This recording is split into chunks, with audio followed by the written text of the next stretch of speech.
अस्सलाम वालेकुम। आज मैं बनाने लगा हूँ खुशबूदार यखनी पुलाव जो जायके में इतना मज़ेदार है कि बाजार के यखनी पुलाव को भी पीछे छोड़ देगा। रेसिपी इतनी आसान है कि कोई भी बना सकता है। वीडियो को एंड तक जरूर देखें ताकि आप भी बआसानी इसको घर पर बना सकें। तो सबसे पहले 2 किलो मुर्गी और 2 किलो बासमती चावल लिए हैं। चावल को तकरीबन आधे घंटे के लिए पानी में भिगो दिया है ताकि पुलाव के चावल लंबे और दानेदार अलग अलग बने।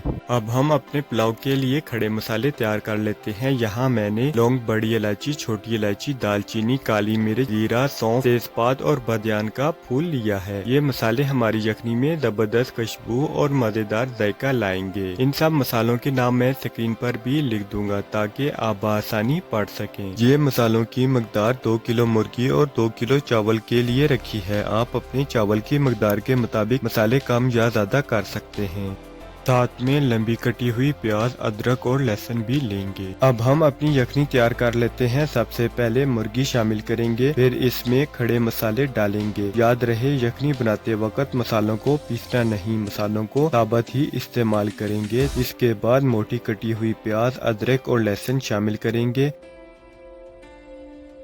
अब मुर्गी और मसालों को अच्छी तरह मिक्स करने के बाद इसमें तकरीबन 2.5 लीटर पानी शामिल करूंगा। मैंने अपनी मुर्गी के हिसाब से 2.5 लीटर पानी रखा है। आप अपनी मिकदार के मुताबिक एडजस्ट कर लें ताकि मुर्गी मुनासिब हद तक गले और पीसेस भी सही शक्ल में रहें। और हम इसमें 1 खाने का चम्मच नमक शामिल कर देंगे। इसके बाद हम इसको बॉयल आने तक के लिए छोड़ देंगे। हमारी यखनी को उबाला आ चुका है। अब हम इसके अंदर साबुत सूखा धनिया शामिल कर देंगे और इसको पकाने के लिए छोड़ देंगे।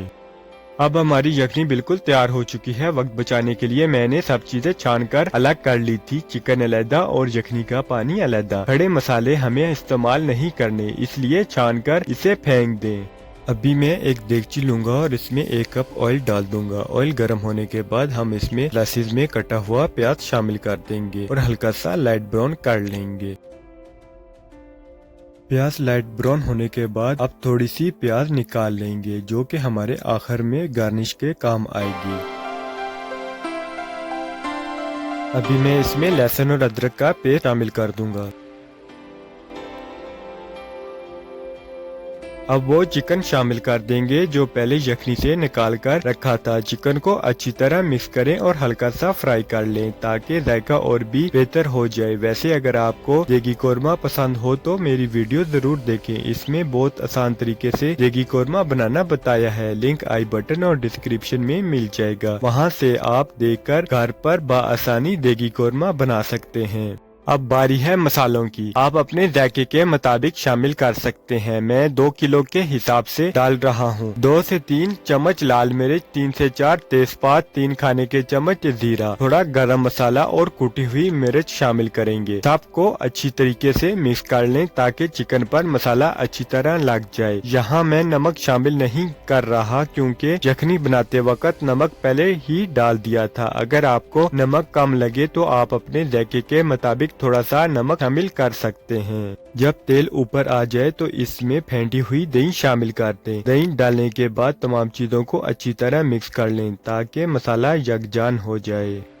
अच्छी तरह फ्राई होने के बाद इसमें यखनी का पानी शामिल कर देंगे। हल्का सा मिक्स करेंगे और चूल्हे को फुल आंच पर कर देंगे ताकि यखनी में बॉयल आ जाए।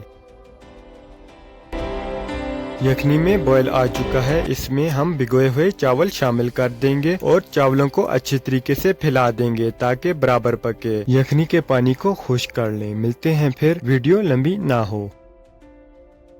आप देख सकते हैं जो यखनी चावल में शामिल की थी इसका पानी मुकम्मल खुश्क हो चुका है। चावल कितने खूबसूरत लग रहे हैं, हर दाना अलग अलग और खूबसूरती से भरपूर। बिल्कुल वही नतीजा जो एक अच्छे पुलाव में होना चाहिए। और आप देख सकते हैं चिकन की बोटियां भी परफेक्ट नजर आ रही हैं। अक्सर पुलाव में बोटियां टूट जाती हैं मगर यहाँ हर बोटी अपनी शक्ल में बरकरार और बिल्कुल जबरदस्त। आखिर में गार्निश के लिए वही फ्राई की हुई प्याज शामिल कर देंगे जो पहले अलग की थी। तो आज की ये रेसिपी कैसी लगी आपको? अपने घर पर जरूर यखनी पुलाव ट्राई करें और इसका कलर खूबसूरती देखकर अंदाजा लगाना आसान होगा कि ये कितना प्यारा बना है। इसकी खुशबू तो मैं लफ्जों में बयान ही नहीं कर सकता, मगर आप इसकी खूबसूरती देखकर अंदाजा लगा सकते होंगे। अगर वीडियो पसंद आई हो तो लाइक करें और चैनल को सब्सक्राइब करना मत भूलें। फिर मिलते हैं किसी नई रेसिपी के साथ।